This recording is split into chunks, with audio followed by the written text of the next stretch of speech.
Sudah terlihat? Ya, sudah. Ya. Nanti di sini sistemnya teman-teman bisa langsung tanya, kita ada FGD aja sih, lebih enak gitu. Nanti saya paparin, terus di sesi A di bagian apa bisa langsung tanya gitu aja, mungkin biar nggak lupa ya. Tapi nanti di akhir bisa tanya jawab lagi, nggak apa-apa. Oke, saya mulai. Sebentar.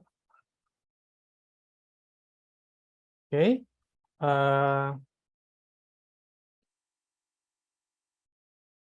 Nah, sebelumnya untuk lokasi dari Princeton University ini, kalau di sini kan Thailand ya, teman-teman tahu ya, Thailand tuh cukup besar. Kebetulan lokasinya itu ada di Songkhla. Songkhla itu di bagian bawah dari Thailand tadi, jadi hampir dekat dengan Malaysia. Nah, di sana itu jadinya culture-nya lebih mirip ke Malaysia ya. Jadi banyak untuk yang Muslim itu lumayan banyak yang pakai kerudung dan makanan halalnya gampang dicari. Nah, kira-kira seberapa jauh sih dari UGM? Nah, ini saya ada sedikit gambaran dan ini UGM kan lebar nih. Nah, PSU seberapa sih sebenarnya? Nah, PSU itu ada 3, teman-teman. Ada di Hatyai, Patani, sama satu lagi, mana gitu, saya agak lupa. Nah, ini yang kita kalau exchange agroindustri itu di yang Hatyai. Nah, ini ukurannya cukup besar ya. Jadi kayak hampir mirip sama UGM, tapi menurut saya itu lebih gede PSU sih. Karena itu lebar banget. Nah, terus next. Bentar. Nah, untuk asrama sendiri itu sebenarnya ada beberapa pilihan. Nah, kalau fakultas agroindustrinya ada di sini, teman-teman. Nah, terus ini asrama yang disediakan oleh PSU. Jadi sebenarnya dari sana ada asrama yang kayak di UGM juga ada kan. Nah, itu di sana juga ada. Cuman pengalaman dari kami 2014, 2015, 2016 tuh nggak pernah kebagian di situ. Atau mungkin nanti ada cerita kalau dari kami 2014 sendiri sebenarnya waktu itu pernah mau dimasukkan ke asrama PSU-nya itu, tapi karena mepet, terus nggak booking, jadi nggak sempet untuk daftar gitu sih. Nah, akhirnya kami di sini kosannya. Nah, ini agroindustrinya di sini. Jadi bisa jalan, teman-teman. Kalau yang ini dari angkatan 2016, nanti dengerin cerita aja dari Mas Dimas.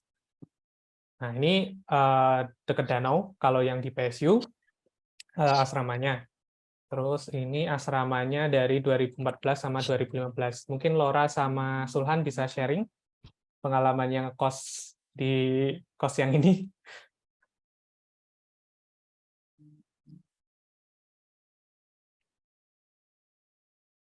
Oke, terima kasih. Udah, Dora dulu. Nggak apa-apa, Sulhan dulu, silahkan. Nanti saya nambahin. Ya, terima kasih kesempatannya, Mas Cahyo. Jadi di sini kita sebenarnya di dormitory kayaknya udah ada persetujuan juga dari kampus untuk pakai dormitory ini. Jadi kayaknya pihak dari fakultas yang mencarikan. Terus ini di sini kita bayarnya sekitar berapa ya? 1 jutaan per orang. Jadi satu kamar itu berisi 2-3 orang. Itu fasilitasnya udah ada AC, kamar mandi dalam, dan juga yang terpenting adalah dekat dengan kampus. Jadi kita bisa berangkat.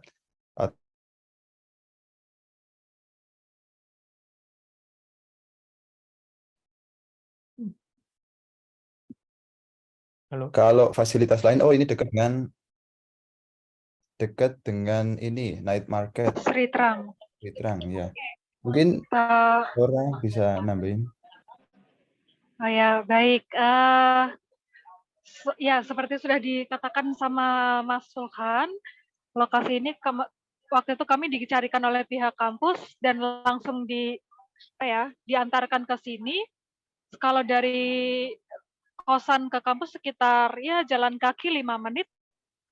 Nah, terus kebetulan kami itu bersebelahan dengan pasar makanan namanya Sri Trang. Itu lengkap makanannya, buka mulai jam 5 sore sampai jam 10 malam itu masih jual makanan. Jadi kadang nggak perlu pusing-pusing untuk cari makanan. Cuma mungkin dibandingkan dengan teman-teman dari 2016, di tempat tinggal kami tidak ada dapur, jadi nggak bisa masak. Tapi itu aja sih kelemahannya. Untuk lokasinya cukup nyaman. Untuk jangka pendek ya, sekitar 10 bulan itu masih oke menurut saya. Terus, Oh iya, ini tambahan aja, ada fasilitas laundry juga di bawah, jadi ada mesin cuci. Kita tinggal masukin koin aja, nanti bisa pakai mesin cucinya sampai kering. Terus untuk pengisian air ada minum juga ada. di luar. Pengisian air minum di luar biasanya. 1 euro itu bisa untuk satu bat untuk 1 liter biasanya. Atau kalau mau isi air di kampus juga ada layanan pengisian air gratis. Nah, biasanya saya sama teman-teman kalau pulang dari kampus sekalian isi air minum full 1 liter buat diminum di kampus. Fasilitas. Dan ini bebas ya kosannya, jadi bukan yang khusus cowok, bukan khusus cewek. 1 lorong itu bisa diisi kosan campur cowok-cewek. Nanti pembagiannya semisal di assign untuk tinggal di sini lagi, pembagiannya kamarnya ya terserah teman-teman. Cukup nyaman juga sih. Mas Sulkan ada tambahan lagi? Oh, sama supermarket. Jadi di sini ada 7-Eleven 24 jam. Jadi semisal nanti malam-malam kok lapar gitu jam 12-an ke atas, bisa turun cari di 7-Eleven. Itu dekat juga sama Sri Trang tadi sama night marketnya. Jadi untuk kebutuhan utama makanan itu bakal mudah untuk dipenuhi. Cuman sayangnya di sini kita harus sharing kamar dengan teman yang lain. Jadi satu kamar itu diisi berdua dan bertiga. Mungkin bagi sebagian orang terasa apa ya kurang nyaman, tapi kalau dari kami ini ya oke-oke aja gitu. Jadi kita tetap tinggal di sini gitu.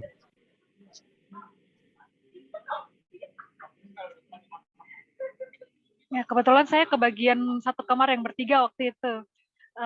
Tapi ada rata-rata kamarnya untuk 2 orang, tapi kebetulan waktu itu saya dapat kamar yang cukup besar, yang bisa diisi 3 orang.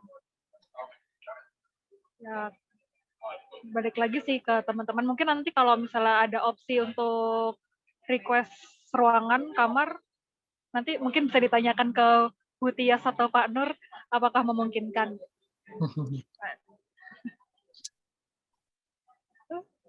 Sama ini mungkin dari listrik juga kita bayar lagi kayaknya. Jadi ada biaya tambahan untuk listrik. Jadi ketika nanti kita boros pakai AC terus tiap hari itu juga bakal membengkak di biaya listriknya. Dan jika kita pengen masak gitu atau bawa rice cooker itu jatuhnya malah enggak juga biayanya. Jadi lebih nyaman kalau beli makanan di night marketnya itu dekat situ gitu. Kalau dari ini Muan Fun namanya ini. Oke, terima kasih Sulhan dan Laura. Lanjut ke yang 2016 ya.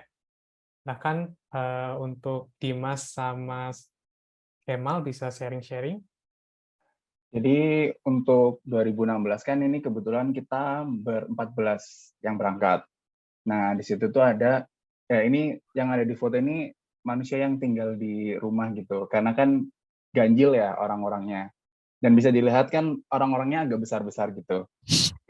Jadi pertimbangan kita, kan kita nggak mungkin nih tinggal bertiga-tiga di kamar yang kecil gitu kan. Karena mikirnya untuk 10 bulan, kita merasa keberatan dan kita harus punya ruang ini.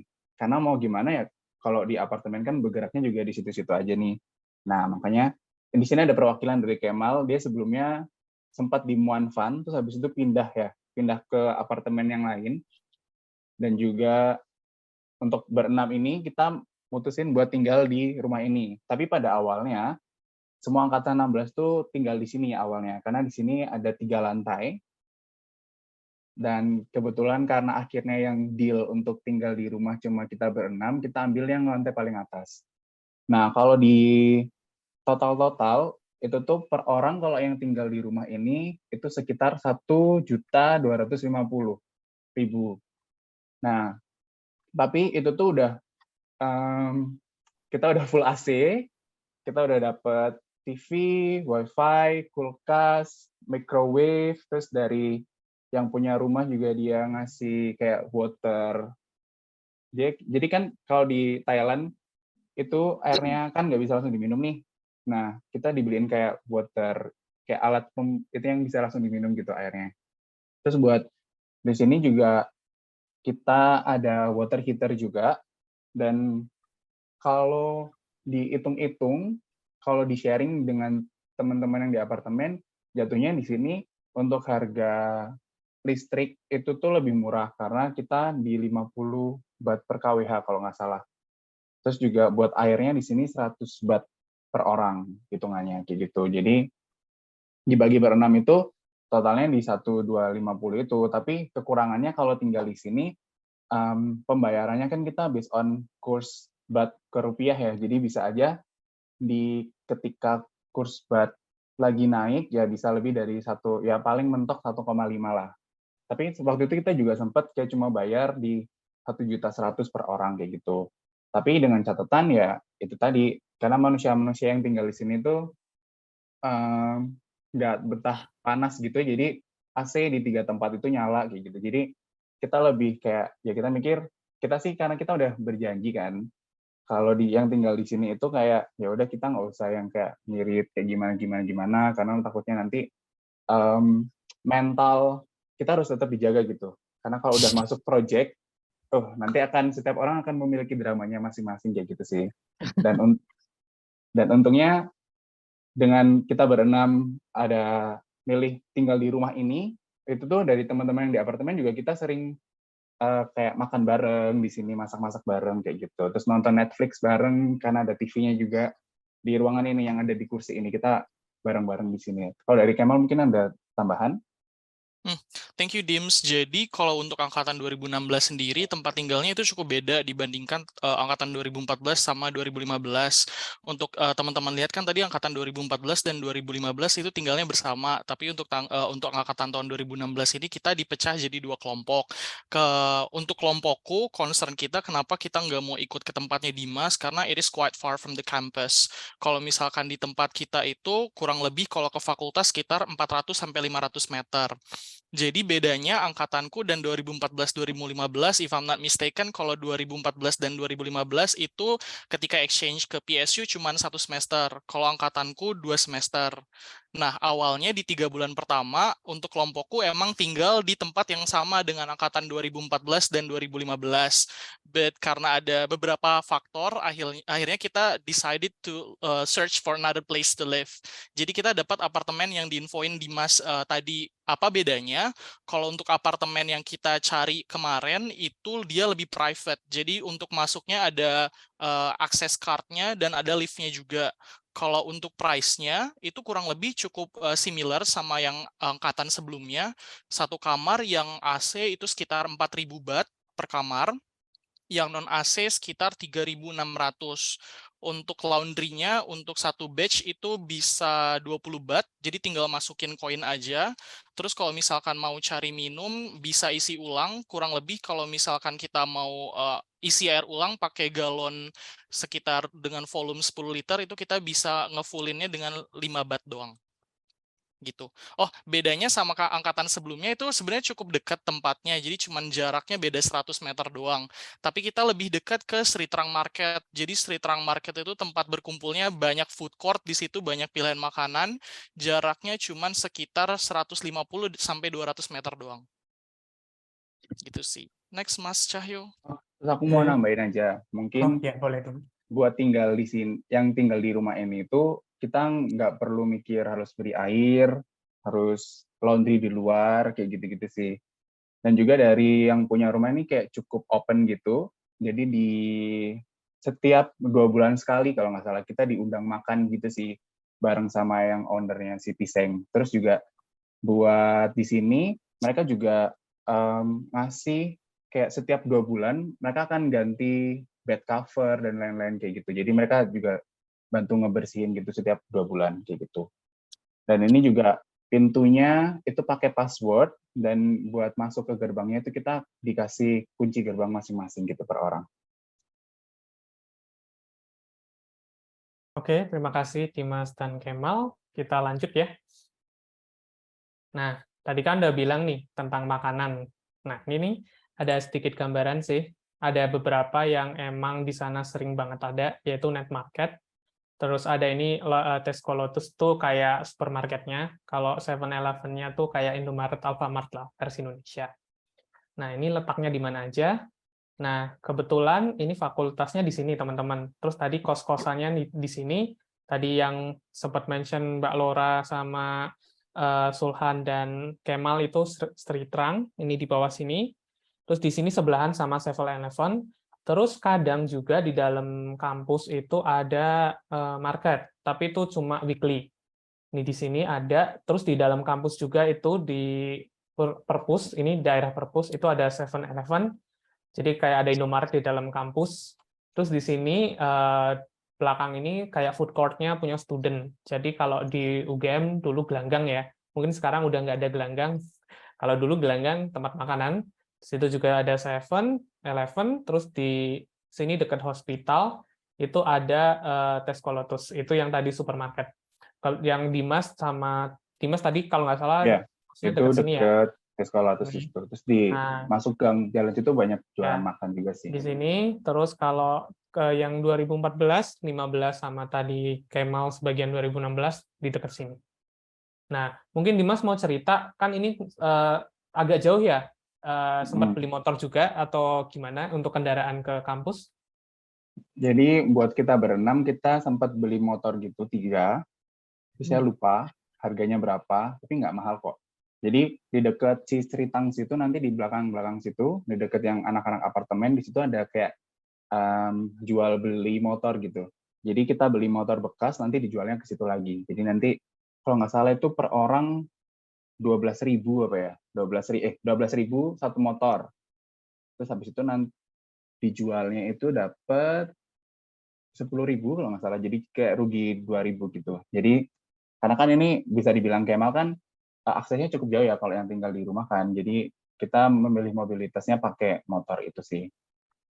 Tapi juga kalau kalian masuk ini kan di sini ada yang hospital tuh Mas, yang depan Tesco Lotus. Nah nanti kalau masuk ke daerah situ juga udah ada yang busnya punya PSU itu. Jadi tinggal kalian hafalin aja jadwalnya. Terus nanti kan bisa naik itu bus itu sampai ke agroindustri gitu sih. Ya, betul sekali. Sebenarnya ada bis ya, teman-teman, untuk keliling PSU ini, akan tetapi itu nggak sampai sore. Paling jam 5, jam 6 itu udah nggak ada. Jadi kadang kan teman-teman ada yang nge-lab sampai tengah malam atau nge-lab sampai malam, itu nggak bisa gitu. Memang kendaraan pribadi untuk yang jauh itu, kalau nggak mau jalan, mungkin jalan masih bisa sebenarnya. Bisa. Cuman kayak lebih baik beli kendaraan pribadi. Oke. Saya lanjut. Nah, di sana juga ada sports center, teman-teman, yang di tengah-tengah. Itu tuh ada stadium, terus di sini juga ada market biasanya, tapi per minggu. Saya lupa hari apa, kalau nggak salah Selasa atau apa Sabtu atau Senin Kamis ya. Nah, di sini tuh cuma ada beberapa minggu sekali. Kalau yang tadi di depan Sitrang sama Roncang itu tiap hari. Nah, di sini ada gym, ada kolam renang juga. Terus yang ini teman-teman kalau lihat itu jogging track. Nah, yang ini di danau ini jogging track, teman-teman bisa olahraga di sini. Terus ada badminton juga sebenarnya. Itu biasanya kalau kami tuh ada dulu perkumpulan PPI ya, namanya Permita. Persatuan Mahasiswa Indonesia Thailand kalau nggak salah. Nah itu nanti masuk grup itu biasanya ada kegiatan makan-makan, terus ada badminton bareng. Nah ini paling di kompleks ini teman-teman. Gitu sih. Ada yang mau nambahin mungkin yang pernah badmintonan bareng atau nge-gym? Kebetulan saya pernah nyobanya tuh kolam renangnya 2 kali kalau nggak salah. Itu cuma bayar 8.000 25 baht. 25 baht. Nah itu. 25 baht. Pakai pokoknya student card. murah gitu ya, pokoknya murah kok. Oke, next ya. Aku mau Dan tambahin Mas. Boleh. Puasnya lagi jogging. Oh, Kalora mau nambahin sesuatu?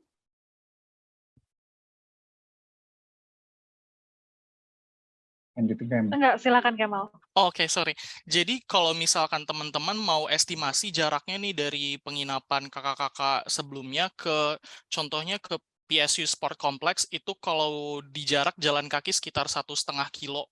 1,5 kilo. Kalau misalkan ke jogging track itu rada ke belakang, jadi mungkin sekitar 1,8 sampai 1,9 kilo. Dulu aku sering juga ikut main bulu tangkis. Pertamanya itu diajak sama teman-teman Permita. Oh ya, I encourage you guys untuk ikut Permita karena itu sangat-sangat berguna ketika kita tinggal di negara yang tidak kita kenali dan satu-satunya keluarga kita adalah orang Indonesia itu sendiri. Jadi itu teman-teman Permita sangat membantu. Kalau aku ikut badminton sama teman-teman Permita itu seminggu sekali, biasanya di hari Minggu, tapi nggak actively join juga. Aku sering joinnya sama teman-teman S2, S3, dan dosen-dosen di Thailand. Jadi kemarin aku diajak sama teman Permitaku yang bisa main badminton juga, terus aku join kayak membershipnya mereka. Jadi itu aku sebulan cuman bayar 50 baht, dan seminggu aku bisa main 3 kali. Gitu. Terus kalau misalkan untuk jogging track itu bukanya 24 jam.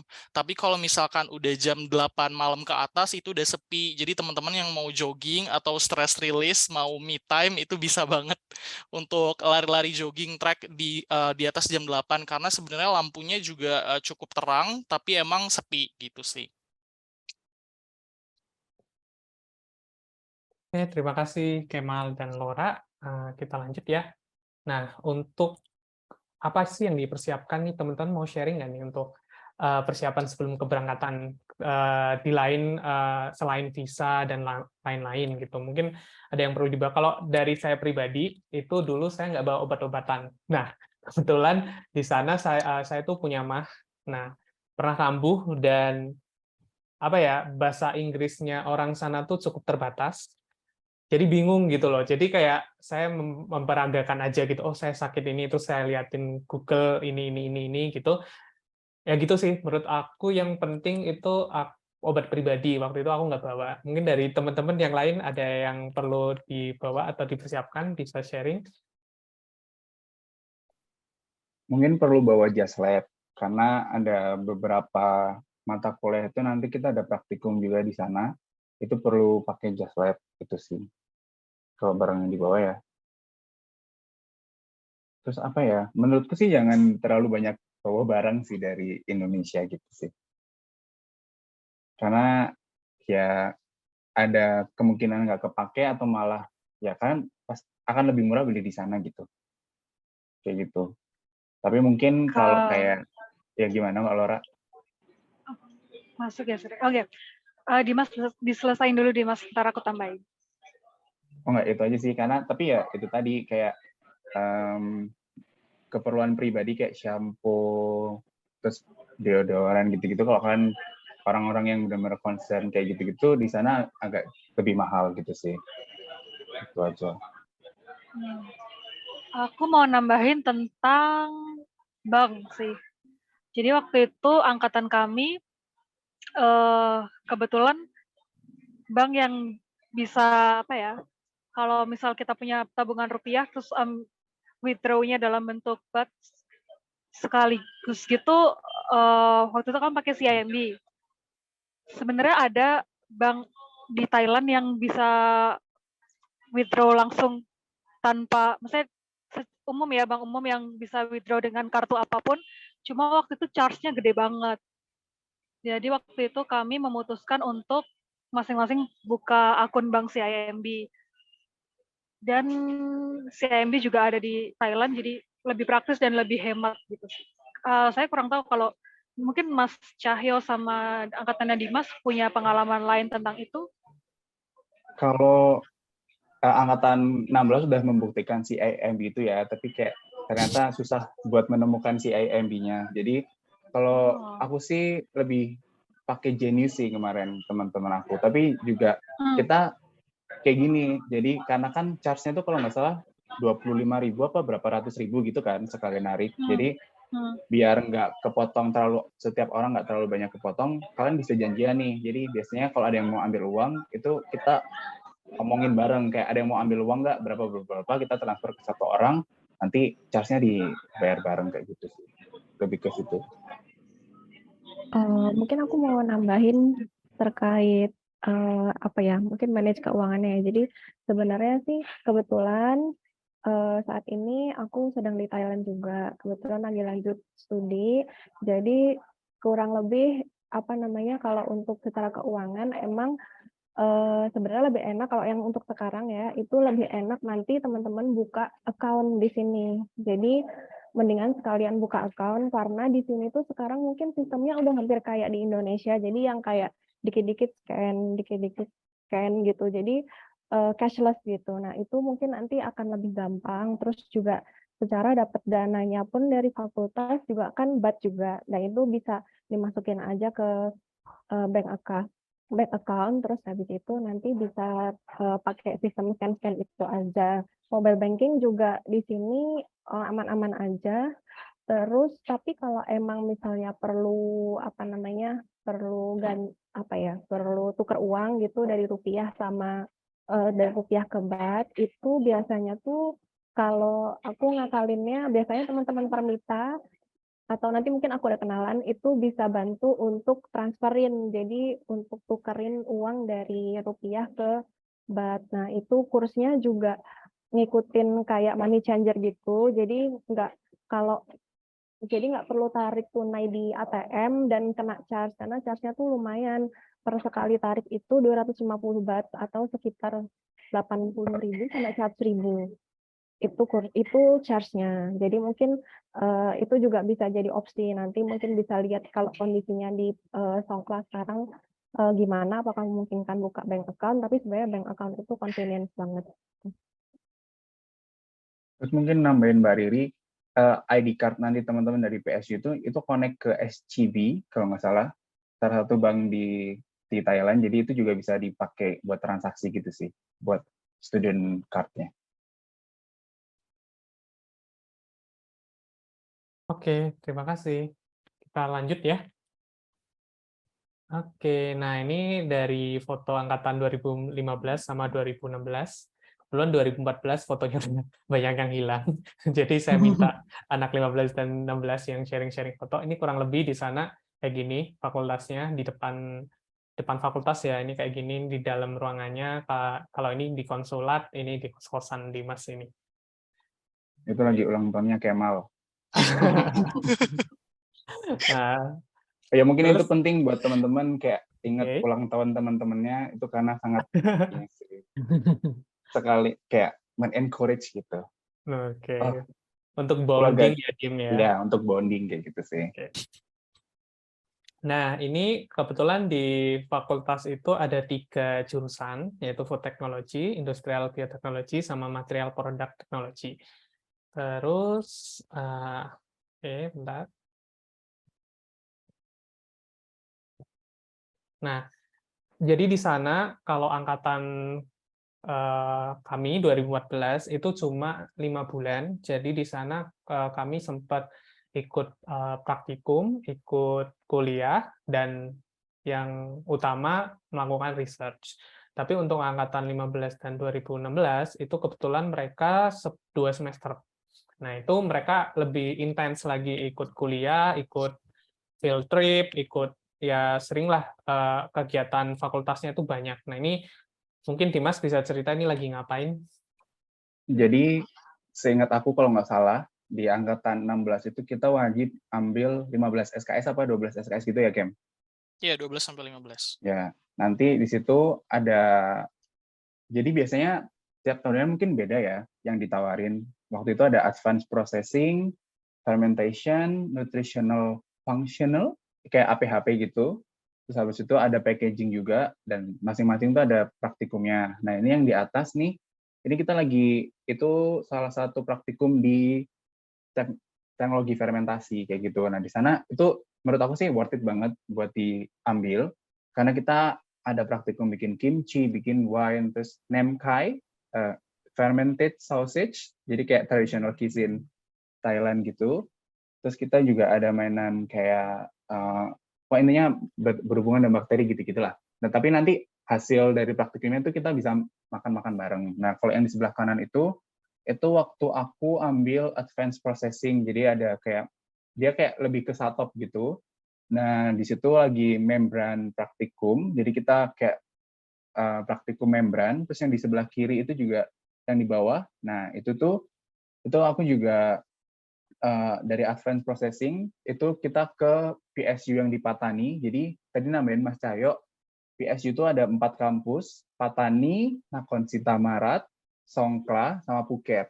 Nah, kebetulan yang itu tuh kalau nggak ada extruder gitu, jadi kita harus ke Patani, dan itu, tapi untuk advanced processing kalau nggak salah waktu itu limited seat, cuma 5 orang yang bisa ambil untuk mata kuliahnya. Terus yang sebelah kanan itu juga lanjutan dari fermentasi teknologi, kita studi tour gitu ke soy Pabrik sauce. kecap.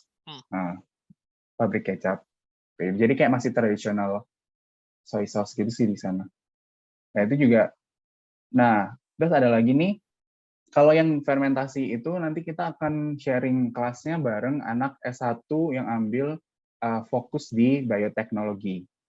Jadi nanti kita akan sharing di sana, sedangkan kalau kayak advanced processing, nutritional, functional, itu kita akan sharing sama master sama PhD student gitu sih. Nah, untuk yang 2 kelas itu, kalau dari apa yang saya tangkap dan apa yang dari teman-teman 16 tangkap itu, acan-acan di sana atau dosen-dosen di sana itu mereka kayak udah kan kalian kesini kan based on interview kan, dan kalian udah student-student terpilih gitu.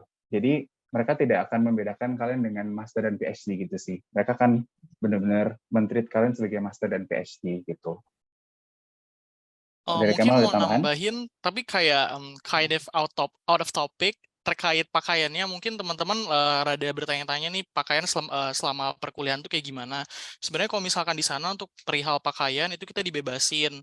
Tapi kalau misalkan mau pakai baju hitam putih sama kayak teman-teman Thailand lainnya itu boleh. Soalnya biasanya kadang kayak info Dimas tadi, untuk kelas fermentation technology kan kita gabung sama teman-teman S1 di Thailand juga. Kadang aku pakai baju hitam putih juga buat blend in sama teman-teman yang lain gitu sih.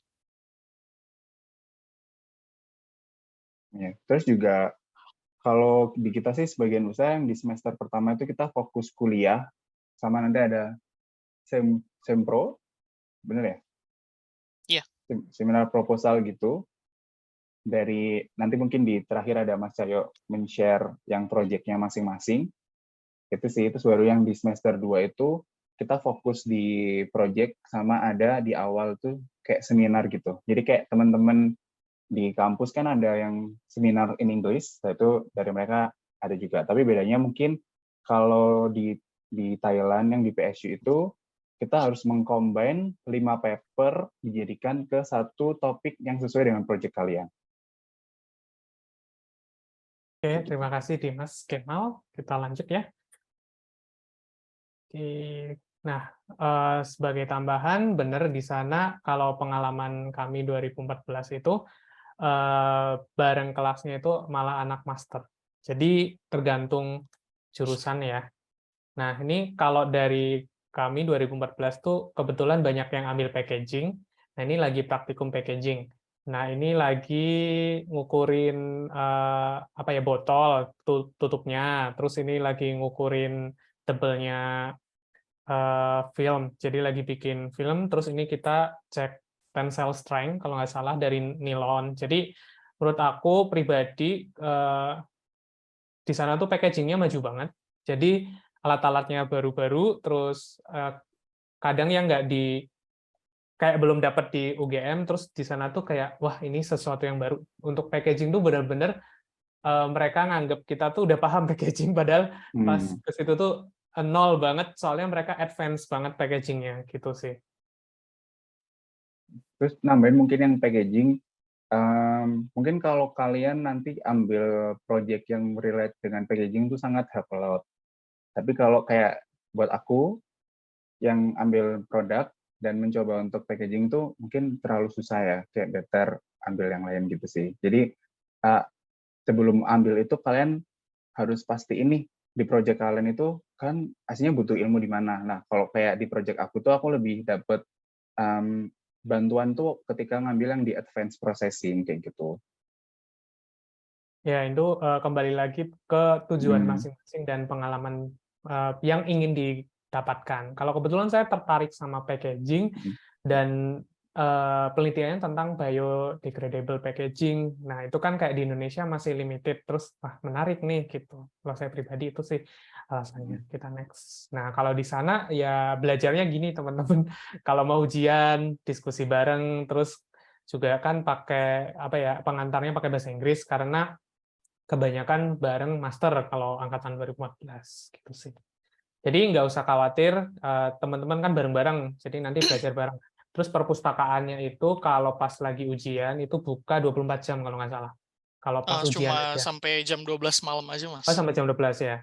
Mm. Nah, itu yang di KKU. Sorry, teman saya di KKU tuh 24 jam. Tapi kalau di sini tuh sampai jam 12. Dan perpustakaannya tuh apa ya, bagus gitu loh buat belajar tuh sangat-sangat atmosfernya bagus gitu buat belajar. Saya suka ke perpusnya, soalnya sampai malam gitu. Kadang lebih enak belajar di perpus, soalnya dengan kos-kosan gini terbatas tempatnya gitu sih. Mau nambahin Mas Cahyo? Oke, boleh. Jadi what I love the most about perpustakaannya PSU itu pertama kayak Mas Cahyo tambahin tadi dia bukanya kalau misalkan musim ujian sampai jam 12 malam. Terus kedua karena listrik di kos-kosan mahal dan perpustakaan itu full AC jadi lebih convenient buat belajar di sana. Terus yang lebih enaknya lagi perpustakaan di PSU itu dia nggak terlalu strict mengenai pakaian. Jadi kayak kita boleh pakai celana pendek, sendal, sama kaos juga bisa datang langsung ke sana untuk belajar. Itu juga ada yang itu kayak yang ruangan belajar yang booking. Oh Mungkin iya, lo jadi bisa di sharing. sana ada suatu fasilitas kita bisa booking ruangan gitu. Ruangannya itu semacam interactive study facilities. Kita bisa belajar bareng di sana, bisa nonton juga, nonton bareng, dan kadang karaokean bareng juga bisa. Ya, di sana perpustakaannya kalau saya bandingkan pribadi dengan UGM tuh kalah gede. Di sana gede banget perpustakaannya. Terus fasilitasnya juga bagus. Terus sampai malam itu. Kalau di UGM kan nggak sampai malam ya udah diusir di dalam itu kalau pengalaman dulu ya. Mungkin yang sekarang nggak tahu. Nah, ini mungkin ini list penelitian dari angkatan 2014. Mungkin Riri mau sharing, Riri. Ini dari teman-teman. Itu ada tadi kan 3 ya, food technologies. Ini ada beberapa nama angkatan 2014 dan sama penelitiannya. Ini yang food technologies. Kebetulan Riri ini di ya biotech. Iya, jadi kalau mungkin agak bedanya sama teman-teman yang 2015 sama 2016. Jadi karena kita kansnya cuma pendek, jadi begitu kita nyampe itu langsung di-split project-nya mau masuk ke food technology, mau bioteknologi atau mau packaging. Nah, terus kita langsung split. Kebetulan aku dapat industrial bioteknologi. Terus ini mungkin contoh contoh project-nya. Jadi kalau mungkin nanti angkatan yang lain bisa cerita juga.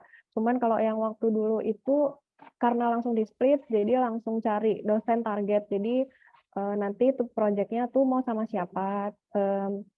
Nanti sambil ngecek juga profilnya dosen-dosen di sana, mereka penelitiannya di bidang apa dan apakah kalian ada yang cocok, kalian cocoknya ke siapa. Nah, itu nanti kalian bisa nanya sama dosennya apakah sedang ada project, apakah membuka untuk misalnya kita pengen join ke grup penelitiannya, apakah bisa atau enggak, kayak gitu-gitu. Nah, itu nanti bisa sambil di-observe untuk penelitiannya. Ini contoh yang food teknologi, terus nanti ada bioteknologi sama packaging. Mungkin yang angkatan 2015 atau 2016 mau sharing gimana di Kalikup penelitiannya? Kalau kita waktu itu H+2 atau H+1 minggu gitu, dikasih list gitu dari PSU-nya. Jadi ada 14 project, karena kebetulan kita ber-14, dan itu udah di-split berapa project yang untuk produk, berapa project untuk food, berapa project untuk biotech, berapa project yang buat packaging gitu. Nah, nanti di situ sih kita harus musyawarah mufakat ya, dan pasti akan ada yang nggak mendapatkan project yang diinginkan kayak gitu. Dan kalian juga benar yang dikasih tahu Mbak Riri, itu kan bisa ke websitenya PSU kayak ini nih, Dr. Supaca ini kan bisa lihat nih profilnya Acan Supaca ini, dia concernnya apa aja sih. Jadi pasti nanti penelitiannya akan diarahkan di field yang dia kuasai kayak gitu sih. Dode Kemal ada ditambahkan? Jadi benar kata Dimas tadi, masing-masing Acan atau Bapak Ibu dosen di PSU itu punya fokus sama interest-nya masing-masing. Jadi kemarin aku ambil penelitiannya di Material Product Technology. Dulu aku buat packaging dari pati biji durian, terus ditambahin antimicrobial active agent di sana. Penelitiannya banyak sedihnya juga dan banyak kerja kerasnya, karena untuk bikin packaging ini cukup sulit, apalagi biodegradable packaging dengan knowledge yang cukup sedikit. Kemarin aku sampai penelitian itu bisa sampai tengah malam, datang ke kampus bisa jam 2 pagi, terus keluar lagi kampus sekitar jam 5 pagi. Jadi makanya kemarin kita concernnya itu buat cari tempat tinggal yang dekat kampus. Kalau misalkan teman-teman mau cari yang di luar kampus, mungkin bisa dengan caranya Mas Dimas cari kendaraan dan minta temenin temennya, apalagi kalau misalkan yang cewek. Karena kalau misalkan di PSU ini untuk penelitiannya kita bisa jor-joran banget, karena untuk parameter-parameternya memang harus konstan dinilai dan bisa ngambil waktu benar-benar sampai pagi atau dari pagi ke subuh gitu. Karena waktu itu aku pernah nginep di kampus 1 harian penuh. Oh iya, enaknya di sana kita dikasih ruangan khusus buat kita juga, anak-anak UGM. Jadi nanti kalau misalkan kita mau nunggu nge-lab, bisa balik lagi ke sana, terus mau makan siang bareng sama teman-teman UGM yang lain, bisa di sana juga. Karena once penelitian udah dimulai, kita jadi kayak cukup terpisah nih sama teman-teman yang lain. Karena mereka udah fokus sama penelitiannya masing-masing. Dengan adanya ruangan itu, jadi kita bisa sharing terkait kegiatan kita, dan kita bisa reconnect lagi juga sama teman-teman UGM yang lain. Gitu sih. Terus mau nambahin juga, untuk project-nya ini ada yang benar-benar kalian single fighter, project itu untuk kalian sendiri, atau kayak aku ada sharing project gitu sama Thai student kayak gitu sih. Kebetulan waktu itu aku ngambil di food, tentang malnutritions di Pelatapian Tomkiem gitu, kayak Thailand Kitchen gitu. Kayak gitu sih. Jadi ada sharing gitu sama tim yang lain. Jadi sama juga kalau waktu di zaman aku dulu, kita harus approach ke dosennya dulu. Kayak waktu itu aku di Acan Cakri ya samperin bapaknya, kayak saya pengen join di project bapak yang relate sama ini, bersedia enggak, kayak gitu-gitu. Jadi kita harus ya sowan gitu sih dulu ke dosennya. Kayak gitu. Itu aja. Untuk Laura, Sulhan ada tambahan 2015 atau tidak berbeda jauh? Tidak berbeda jauh sih, mekanismenya sama. Jadi H+ sekian minggu itu kami dikasih list topik-topik penelitiannya apa aja yang available, atau dosen-dosen yang available siapa aja. Terus perlu propose, datang langsung ke beliau, mengajukan saya mau penelitian bareng, topiknya apa, itu biasanya udah ada. Jadi ntar didiskusiin lagi. Ini sekalian sharing tentang pengalaman research atau nanti ada session sendiri, Mas Cahyo? Boleh langsung aja. Kebetulan pengalaman research saya agak berdarah dan berair mata. Ya, tadi sih kayak kata Dimas sama Kemal, penelitian di sini tuh lumayan jor-joran banget, karena memang parameter yang diambil banyak banget. Waktu itu penelitian saya tentang dual application lactic acid bacteria untuk pembuatan nem kai, sosis fermentasinya Thailand. Nah, penelitiannya waktu itu tuntutannya banyak, tapi waktunya cukup mepet gitu. Tapi yang saya syukuri waktu itu adalah profesor yang membimbing saya, Ajana Picat, itu sangat membantu. Beliau bahkan turun tangan langsung, kayak ngajarin teknik-teknik di laboratorium itu diajarin dengan beliau sendiri yang ngasih tahu. Terus belanja bahan juga waktu itu saya dianterin sama Ajana Picat, sampai produksi sampelnya juga didampingi gitu. Dan kalau kata Dimas, waktu riset itu sendiri-sendiri banget, kebetulan saya juga bersyukur banget sih waktu itu teman-teman angkatan saya justru bondingnya waktu riset makin banyak gitu. Jadi kayak waktu saya butuh ngelakuin analisis yang banyak, ada aja teman-teman yang bantuin. Nanti misal saya butuh nyuci petri dish yang ratusan jumlahnya, ada teman-teman yang bantuin juga. Jadi kalau dibilang sendiri banget juga enggak, karena emang waktu itu banyak teman-teman yang membantu pekerjaan yang banyak itu. Jadi walaupun agak sedikit menguras air mata, tapi ada teman-teman yang selalu di sana membantu. Oke, Oke, Mungkin sekalian Sulhan nambahin mau aja. nambahin. dari Sulhan. Ya. Ya, mungkin kalau dari saya untuk program ini itu bisa saya simpulkan seperti mini master degree ya. Jadi Ya, biasanya kan master degree 2 tahun, kuliah sama penelitian. Nah, ini mirip. Cuman ini dipersingkat jadi 1 tahun. Mungkin lebih kayak mirip ke advance masternya yang di UK itu kebanyakan kan 1 tahun juga. Jadi 1 semester untuk ikut kuliahnya, terus semester depannya untuk penelitian. Jadi di penelitian nanti juga ada reportnya. Terus kalau yang di sini pakainya pakai poster presentation. Terus nanti final reportnya itu bakal dibawa ke UGM untuk di defense atau untuk ujian skripsi untuk pendadaran seperti itu.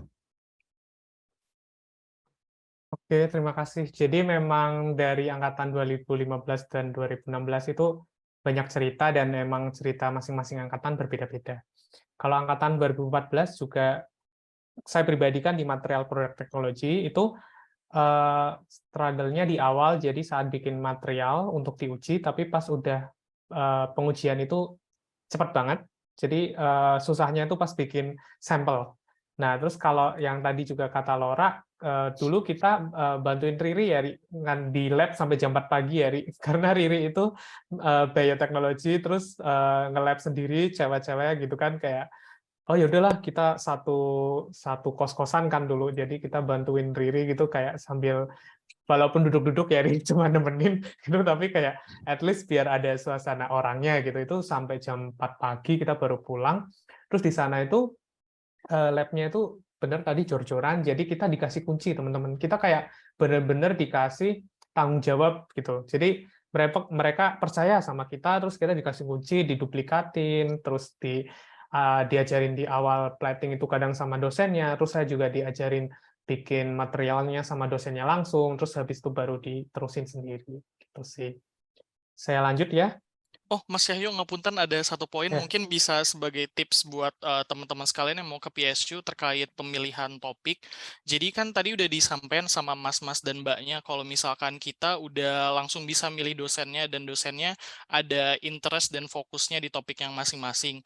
Tipsku adalah even though nanti kalian mungkin pas ketemu dosennya pasti nanyain dosen tersebut ada open project apa dan lain sebagainya. But at least ketika kalian masuk ke dalam, kalian punya something in mind. Soalnya nanti kadang ada beberapa dosen sebelum kalian tanya itu, pasti mereka tanya, kamu punya ide apa? Terus kalau misalkan ditanya itu kita jawab nggak tahu kan nggak enak. Jadi at least prepare something gitu. Oke. Sorry, aku nambahin dikit ya. Boleh. Mungkin tadi kayaknya ceritanya agak serem gitu penelitiannya, tapi sebenarnya sih supportnya tuh nggak cuma dari teman-teman yang di Indonesia, tapi juga staff-staff di sana itu sangat kooperatif. Terus habis itu masing-masing dosen itu biasanya punya asisten yang mostly lancar berbahasa Inggris. Jadi kalau misalnya ada apa-apa itu bisa nanya sama asisten. Dosennya pun kadang turun tangan. Waktu itu aku pernah ngelab sampai jam 11 pun dosenku masih ikut. Jadi sebenarnya secara environment itu tuh orang-orangnya kooperatif dan friendly juga. Jadi kayak nggak usah khawatir gitu sama lokalnya. Ya, betul. Makasih, Ri. Lanjut ya. Jadi di sana itu kalau dirangkum itu ada beberapa step. Salah pertama itu seminar proposal. Terus habis itu nanti ada seminar pada umumnya. Terus yang terakhir nanti hasil penelitiannya itu kita bikin poster. Terus nanti di depan fakultas ya nanti rame dalam 1 hari dikumpulin dari 3 departemen gitu-gitu. Terus nanti untuk umum. Jadi ini kayak seminar kalau internasional gitu. Mungkin teman-teman yang S2 yang pernah ikut S2 itu kayak seminar internasional nanti ada best paper atau best poster gitu-gitu. Nah, ini mininya gitu, dan itu cukup sesuatu experience yang baru dan menarik gitu menurut saya. Ini ada foto dari Mbak Riri nih. Ini angkatan 2014 kebetulan. Terus ini ada Laura 2015. Terus kita lanjut. Ini ada sedikit bonus. Nah, ini jalan-jalan gitu sih. Ini Laura kemana nih angkatan 15 nih, boleh diceritakan. Jadi nggak muluk-muluk penelitian ya, di sana juga kadang di tengah-tengah itu ngajak liburan gitu dosennya gitu. Terus angkatan 2014 itu sempat diajak field trip-nya anak S1. Waktu itu ke Danau Songkla sama kemana gitu ya, Ri? Pokoknya adalah kita diajak itu. Nah, kan 2014 tuh waktunya lebih singkat. Mungkin yang 2015 sama 16 tuh lebih banyak nih mainnya nih. Jadi kita cerita senang-senangnya ya di sini nih. Silakan Laura atau Sulhan boleh nambahin untuk 2015 mungkin kemana aja. Saya lupa ini kemana, kalau nggak salah ke Patani ya. Mungkin nanti kalau salah dikoreksi ya Sulhan. Jadi waktu itu Patalung, ya. Jadi waktu itu diajak oleh Ajan Ponusa dan suaminya. Kebetulan beliau berdua itu ngajar di packaging.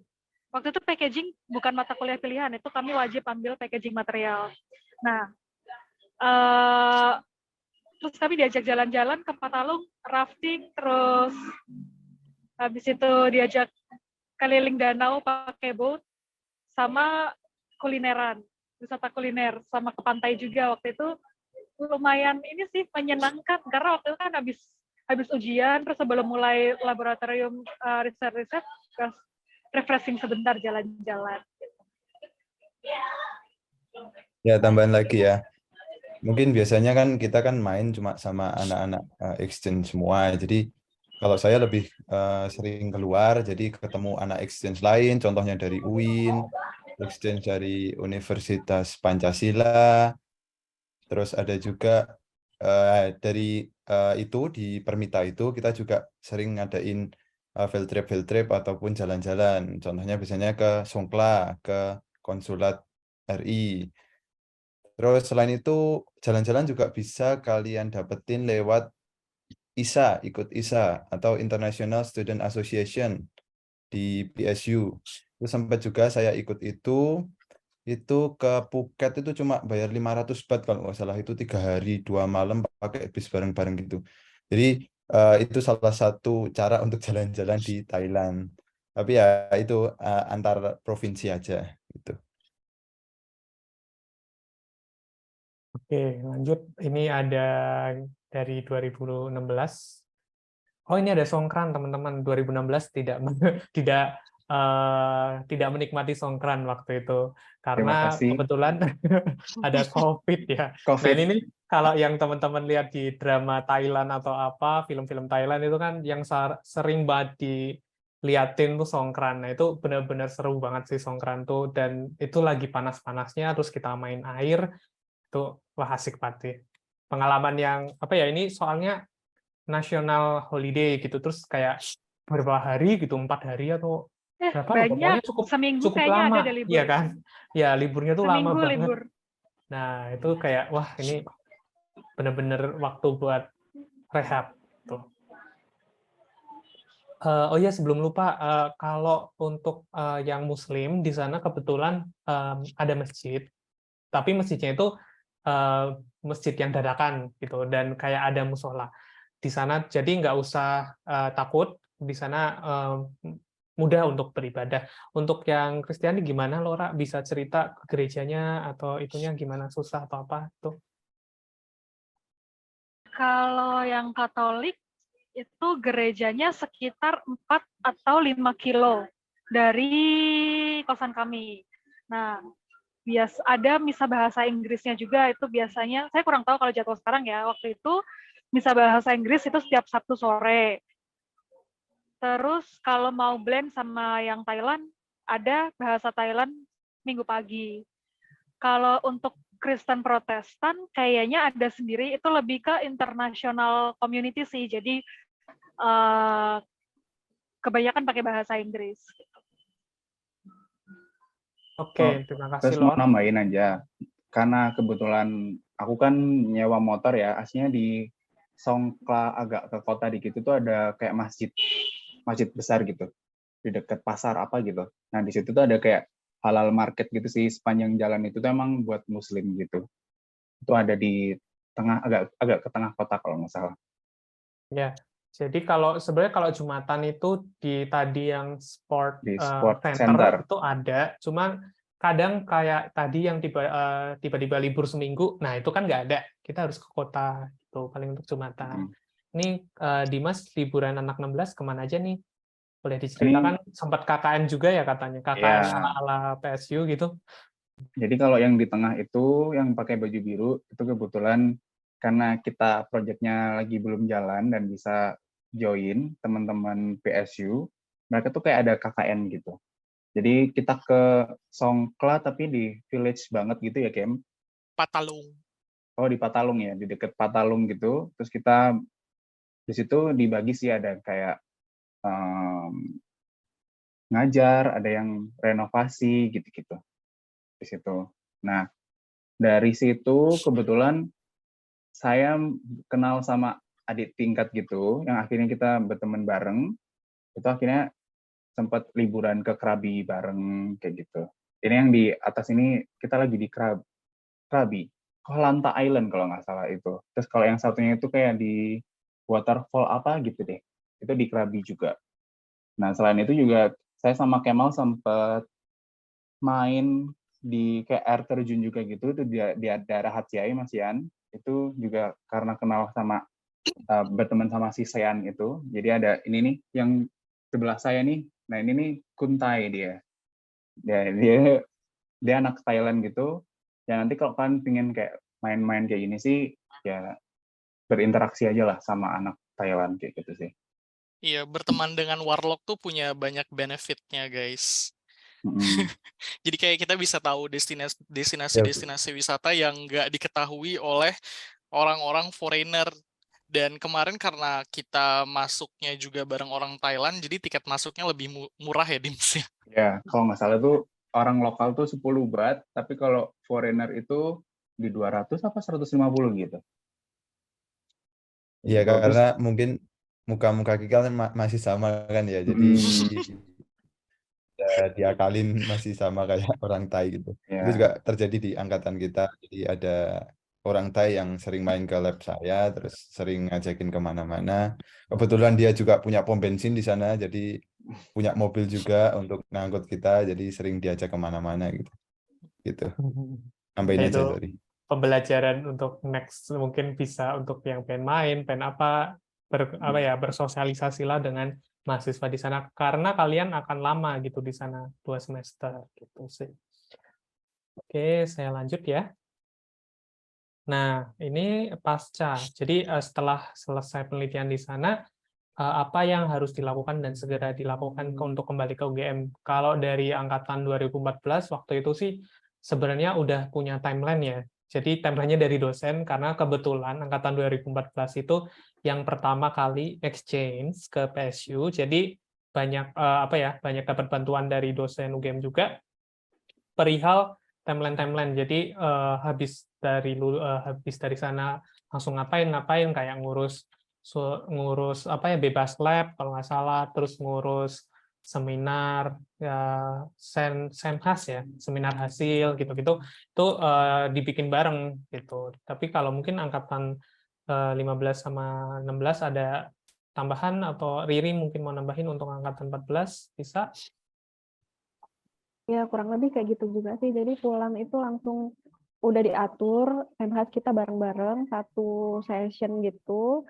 Terus habis itu juga waktu itu pun pembimbing dari pihak yang UGM. Jadi kita nanti di Thailand punya pembimbing, terus nanti di Indo juga kita akan punya pembimbing yang dari UGM-nya. Nah, itu juga sudah di arrange sedemikian rupa disesuaikan dengan topiknya kita kalau pada saat itu yang angkatan 2014 ya. Terus habis itu habis MHAS, terus defense. Oh ya BTW untuk skripsinya itu nanti bisa kan kita tulis di Thailand itu pakai bahasa Inggris. Nah, nanti di Indonesia juga bisa langsung pakai bahasa Inggris aja. Jadi mungkin kalaupun misalnya perlu edit-edit gitu juga mungkin nggak banyak kayak gitu. Kurang lebih kayak gitu. Mungkin yang lain ada yang mau sharing, silahkan. Oh, mungkin aku mau sharing terkait angkatanku, karena angkatan 2016 itu cukup unik dibandingkan angkatan 2014 sama 2015, karena saat kita akan siap-siap mau seminar hasil dan sidang itu COVID. Jadi kemarin kita sempat nggak bisa pulang selama 1 bulan, dan ketika 1 bulan pas bisa pulang pun itu lewat repatriasi. Mungkin aku bisa kasih tips sama teman-teman yang lain. Dulu aku juga dikasih tips sama kakak tingkatku, Mas Alan, angkatan 2014. Kebetulan beliau juga dulu penelitiannya di Swedia. Jadi waktu itu dia sempat infoin ke aku, kalau misalkan kalian penelitian, itu dicicil juga skripsinya. Dan I apply those kind of things to myself juga. Dan pas di Thailand kemarin, aku selesai penelitian bulan Maret. Terus habis itu sidang untuk di Universitas Thailandnya awal Maret. Kemudian aku sidang untuk UGM-nya online dulu bulan April awal. Dan ketika pulang ke Indonesia aku udah tinggal tunggu wisuda. Jadi itu ketika kalian penelitian nanti kan ada banyak waktu tunggunya. Kalau bisa skripsinya juga dicicil. Jadi nanti ketika selesai penelitian nggak banyak ketinggalan buat nulis skripsinya gitu sih. Terus juga mau nambahin aja kayak hasil-hasil perhitungan gitu-gitu tuh kalau bisa dikolek aja, jangan karena kalian ngerasa oh di PSU nggak dibutuhin kayak gitu. Nah, itu belum tentu di UGM nggak dibutuhin kayak gitu. Jadi karena kayak apa ya, kemarin kayak kalau di penelitian aku tuh ada kayak tes hasil analisis apa gitu. Nah itu kan kalau di UGM tuh harus nyantumin lampiran gitu kan. Nah kalau di PSU itu biasanya nggak perlu banyak lampiran kayak gitu. Jadi data-data itu kalau bisa jangan dihilangin dulu karena kalian ngerasa oh ya udah di PSU nggak butuh, tapi itu bisa aja dibutuhkan buat di skripsinya yang di UGM kayak gitu sih.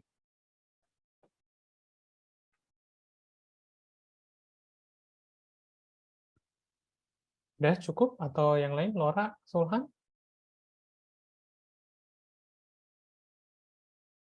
Ada? Oke, saya lanjut. Sudah banyak disampaikan, boleh dilanjut aja Mas Oke. saya. Udah, paling sekian dari kami, Pak Nur, Bu Dwi, dan Bu Tias. Terima kasih. Wassalamualaikum warahmatullahi wabarakatuh. Waalaikumsalam warahmatullahi wabarakatuh. Waalaikumsalam. Makasih teman-teman kakak-kakak dari PSU, alumni PSU udah memaparkan banyak sekali insight-insight yang Iya. apa tuh intinya ya banyak sekali suka duka yang dirasakan selama nyari tempat tinggal di dormitorinya, nyari makan, dan juga sharing sama apa tuh sama penelitiannya ngapain aja. Oke, mungkin kita langsung masuk saja ke sesi tanya jawab. Tentunya pasti teman-teman juga udah nyimpen banyak sekali pertanyaan dari insight-insight sama sharing session yang dilakukan oleh kakak alumni ini. Ya, oke. Bagi yang ingin bertanya, silakan langsung open mic saja.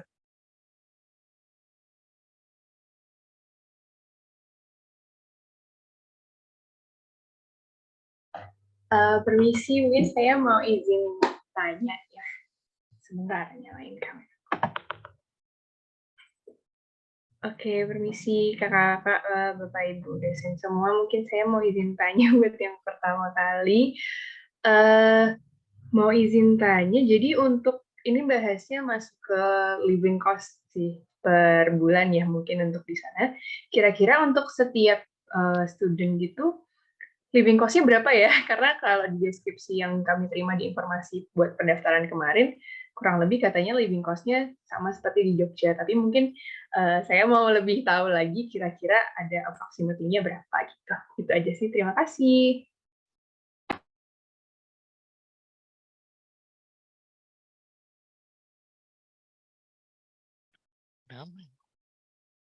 Ini langsung dijawab atau ditampung dulu, Haikal? Mungkin langsung jawab aja, Kak. Oke. Saya dari perwakilan 2014 ya, nanti mungkin 15-16 boleh nambahin karena 2016 juga ada sempat masak-masakan ya. Kalau dari saya pribadi itu waktu itu untuk makan itu sekali makan bisa 25 baht. yang itu kursnya 400 berarti 10.000 sekali makan itu.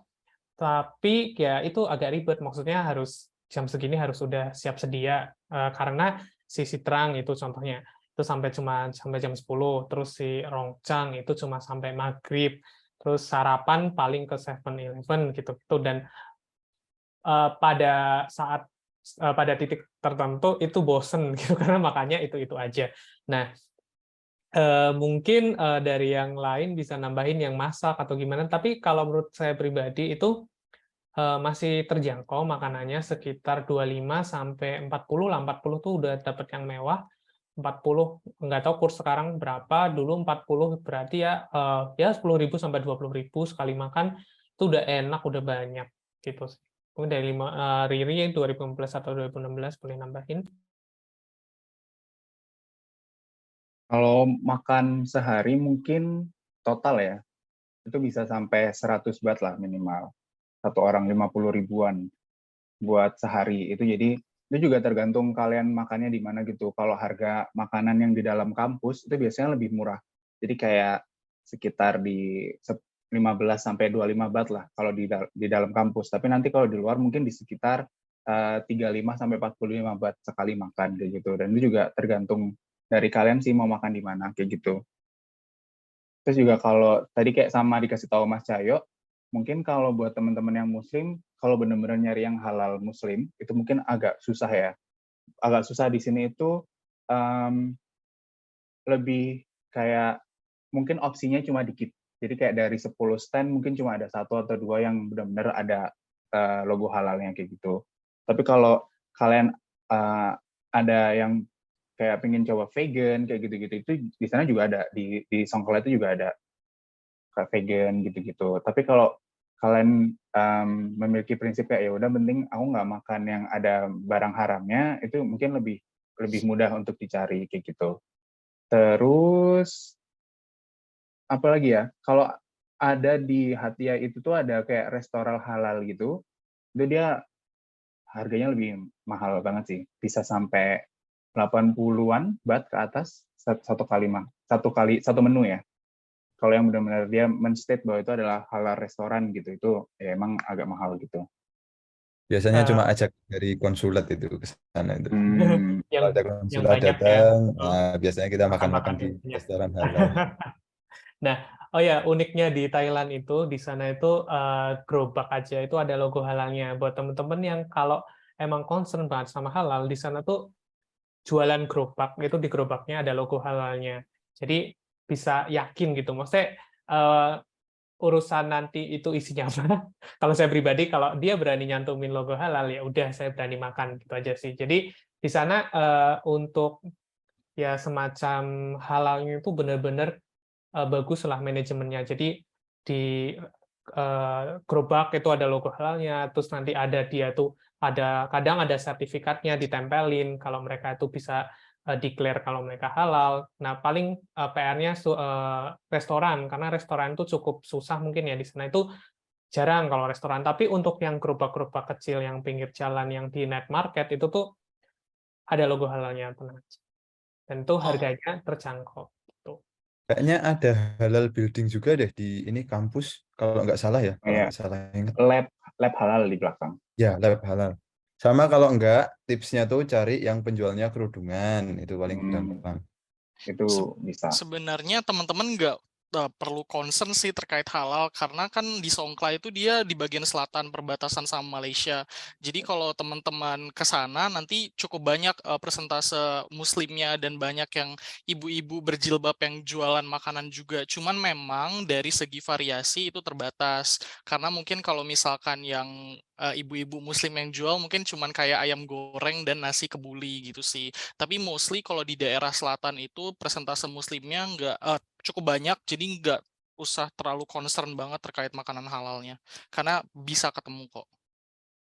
Mungkin nambahin juga, kalau misalnya mau cari jajanan atau makanan di 7-Eleven juga sekarang udah mulai banyak yang ada logo halalnya. Jadi biasanya kan kita worry ya, ini pakai bahan haram, maksudnya ada porke atau enggak, kayak gitu-gitu. Nah, sekarang di 7-Eleven itu udah mulai banyak yang bisa cantumin logo halal, dan aku kurang tahu kayaknya Asosiasi Halal di Thailand itu punya suatu website yang dia tuh bisa kasih list produk-produk apa aja yang udah punya sertifikat kayak gitu. Nah, itu bisa jadi patokan juga. Itu juga yang mungkin masuk ke living cost itu kan buat data ya. Ada SIM card itu, kalau aku dulu pakai AIS, itu tuh dia 100 apa 150 baht gitu, 1 bulannya.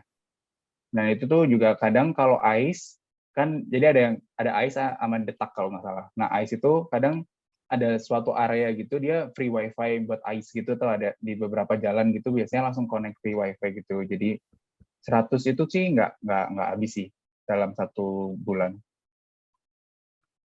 Ya, betul. Di sana tuh banyak banget wifi. Jadi kayak masuk kampus langsung connect automatically connect ke kampus, terus pulang ke kosan itu udah ada wifi. Jadi kayak internet tuh nggak terlalu kepake waktu zaman saya sih. Mungkin karena mereka lebih lama kemana-mana gitu-gitu, mereka pakai SIM card sana. Gitu. Terus living cost apalagi ya selain makanan dan internet, mungkin teman-teman ada tambahan? Atau Kalau tadi kalau selain makanan tanya apa lagi gitu yang berhubungan sama oh, living cost gitu? kalau kalian mau yang motor itu tuh Mungkin bensin, Dimas, gimana bensin di bensin sana berapa gitu? kayak kalau ngisi full ya, itu tuh di sekitar 50 baht maksimal 25.000 apa ya? Kok nggak semahal di Indo kok buat bensinnya, buat motor full ya kayak gitu. Kalau seandainya kalian mau yang in case nanti kalian pengen punya motor gitu, kayak itu sih. Terus sabun, deterjen gitu-gitu so-so lah ya sama di Indonesia mirip-mirip harganya ya. Sama kan sharing juga kan, pasti nggak buat pribadi kan, itu bisa sharing gitu sih. Oke, tadi siapa yang tanya terjawab atau belum ya? Mungkin ada pertanyaan selanjutnya yang belum terjawab tadi.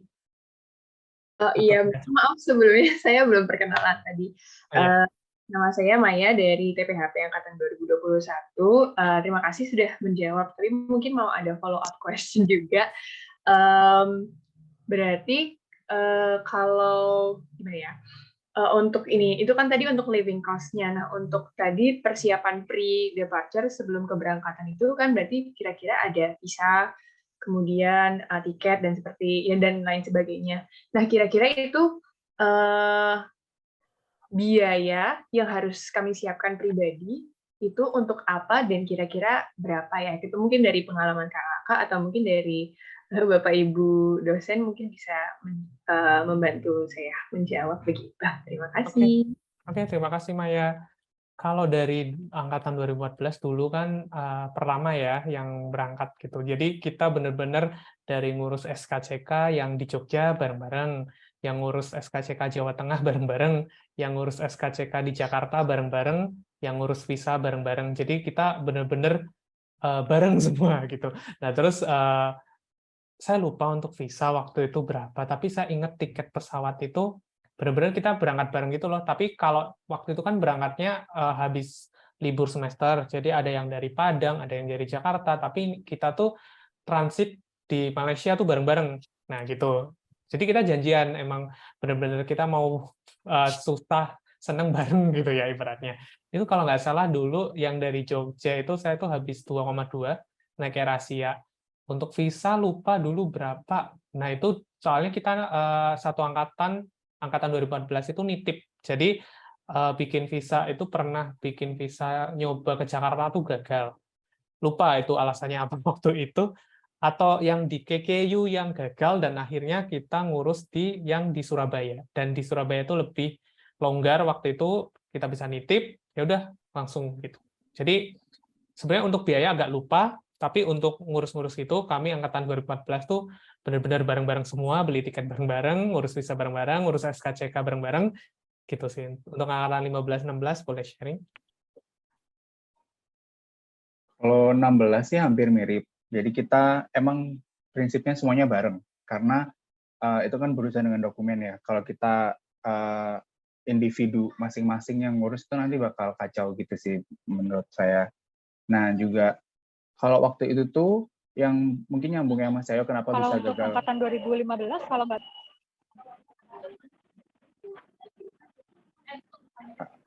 Gimana Ya. Mbak? Silahkan, Lor. Halo? Mungkin aku lanjutin dulu aja ya. Jadi kita bareng-bareng, kalau mungkin yang bisa gagal itu karena SKCK yang dikeluarkan.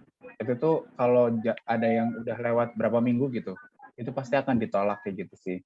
Jadi mending buat SKCK-nya itu kalau bisa di week yang sama gitu. Nanti waktu ngajuin ke Embassy Thailand di Jakarta, itu langsung bisa dapet kayak gitu. Terus kalau di angkatan 16 dulu, karena kita kebetulan dari KKN, terus langsung harus berangkat, kayak sekitar 2 hari atau 3 hari setelah pulang dari KKN, itu kita sih semua meeting point-nya di Jakarta sih. Jadi kita berangkat bareng dari Jakarta, terus sampai di transitnya bareng, sampai di HTA-nya juga bareng-bareng kayak gitu. Mau tambahin sedikit poin, jadi nanti kan karena kalau boleh tahu nanti teman-teman selanjutnya di PSU berapa lama ya? Apakah bakal lebih dari 6 bulan?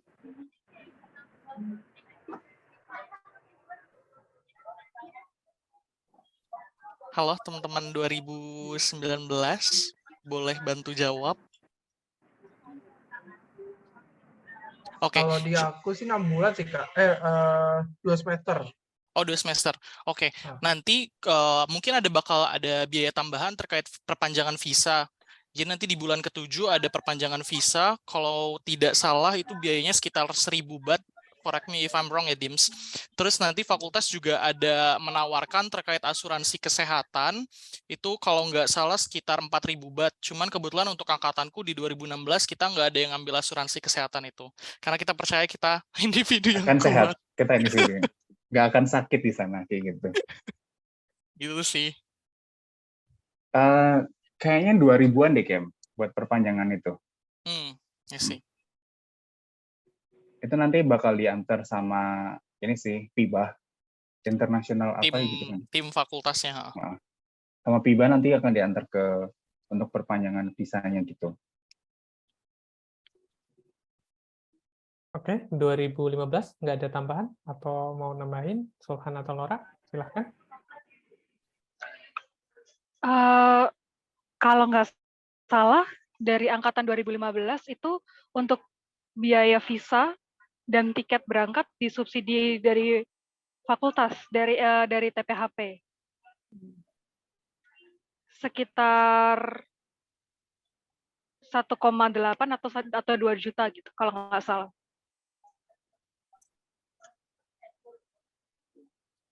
Dan waktu itu ya kalau bareng-bareng lebih ini sih lebih mudah ngurusnya. Tapi mungkin kalau SKCK bisa diurus sendiri. Cuma ntar kalau setelah dokumennya semua terkumpul, waktu ngajuin visanya baru bisa bareng-bareng. Nah ya betul. Soalnya untuk SKCK itu per provinsi masing-masing kan harus, kalau visa setahu saya harus polda. Jadi teman-teman harus ke poldanya masing-masing ngurus visa, ngurus SKCK itu untuk mengajukan visa.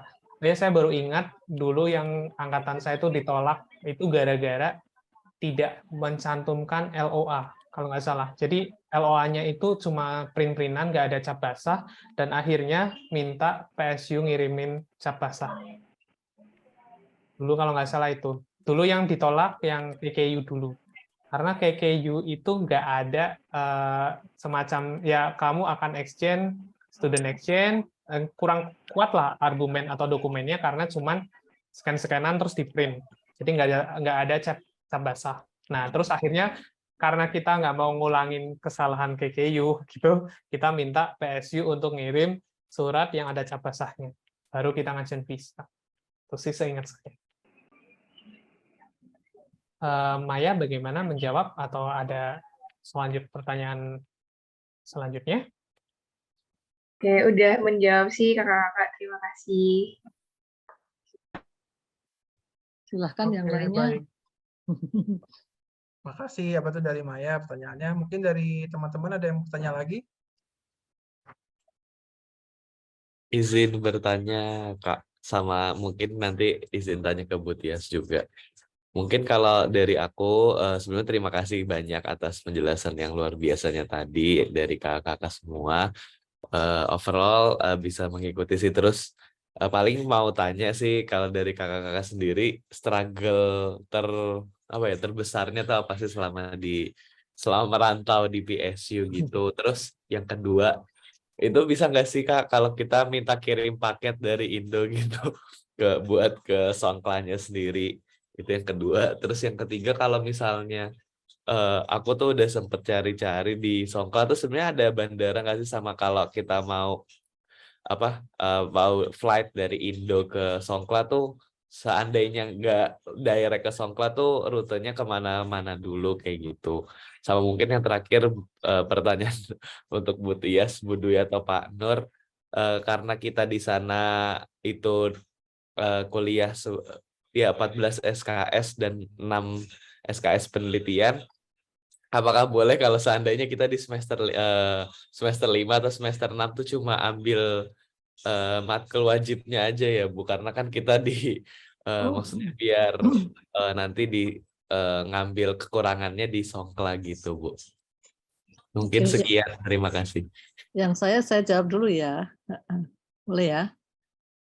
Jadi memang ini nanti ditambahin ya Bu Dwi kalau ada yang kurang ya. Kan persyaratannya S1 berapa? 144 ya minimum ya. Sekarang Iya kan Bu. batasnya hanya minimum. Jadi maksimumnya dibuka. Itu kan untuk supaya mahasiswa misalnya sudah terlanjur ngambil 140 tapi terus ternyata ambil juga MBKM begitu kan. Nah, tetapi 144-nya itu kan tetap minimumnya. Jadi bisa dihitung ya nanti kalau di sana mau sekian, di sini mau dikurangi pilihannya begitu. Pilihan itu kan untuk kepentingan memilih sendiri kan kalian sesuai dengan minat ya gitu. Jadi misalnya nanti di sana ada dulu ada fermentation technology, ada enzyme technology, apalagi yang mirip-mirip. Ya, bisa saja gitu kan. Tapi yang penting nanti jangan sampai kurang loh ya. Maksudnya lulus itu 144-nya wajibnya itu diambil. Jangan sampai sudah detik mau wisuda kurang. Itu yang harus diperhatikan ya. 144-nya. Jadi jangan 144 lah, misalnya 146 atau berapa. Supaya kalian jangan sampai salah ngitung gitu. Tapi itu pilihan boleh jumlahnya yang penting wajibnya harus diambil semua gitu ya. Mungkin Pak Nur atau Bu Dwi bisa nambahkan ya, silahkan. Begitu kan ya Bu Dwi ya? Iya, jadi yang penting itu wajibnya diambil dulu semua ya. Kalau pilihan itu kan bisa ngambil di mana aja gitu ya, nggak terbatas dari TPHP aja. Terus ya benar yang dikatakan Bu Tias tadi, kalau bisa jangan dipepetin 144.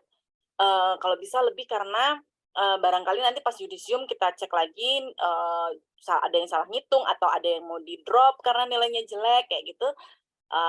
Itu jadi kurang kan. Nah, jadi jangan dipasin 144 gitu ya. Oke, silakan tadi lanjut pertanyaannya tadi apa ya yang Kakak Aku mau ngasih saran buat Bintang. Karena kalau nggak salah, nanti tolong dikoreksi ya Pak Bu. Kan ada kesempatan untuk menghapus ya mata kuliah ya. Jadi better lebihin aja. Kayak aku kemarin tuh dapat 150 berapa SKS gitu. Terus nanti dari PSU kan ada yang nilainya lebih bagus tuh. Nah, nanti bisa ditransfer ke UGM-nya. Jadi IPK kalian naik kayak gitu. Jangan malah dipas, takutnya nanti yang ditakutin Bu Dwi tadi ada sesuatu nanti di akhir. Jadi kan kalian harus ngambil lagi di UGM jatuhnya kayak gitu sih. Jadi mending dilebihin aja. Mungkin Budi bisa nambahkan ya yang kaitannya dengan penghapusan itu, mungkin aturannya agak beda sekarang. Ya, itu. Budi? Sekarang beda karena kita hanya batas bawah, jadi cenderung nggak ada penghapusan malah. Kalau dulu kan ada batas 148 ya, 148, jadi bisa hapus. Sekarang atas tuh dibuka. Jadi tidak bisa menghapus. Kecuali apa ya? Ada nggak? Nggak ya? Kalau seandainya nilai di PSU itu kurang memuaskan, bisa di-exclude nggak, Bu?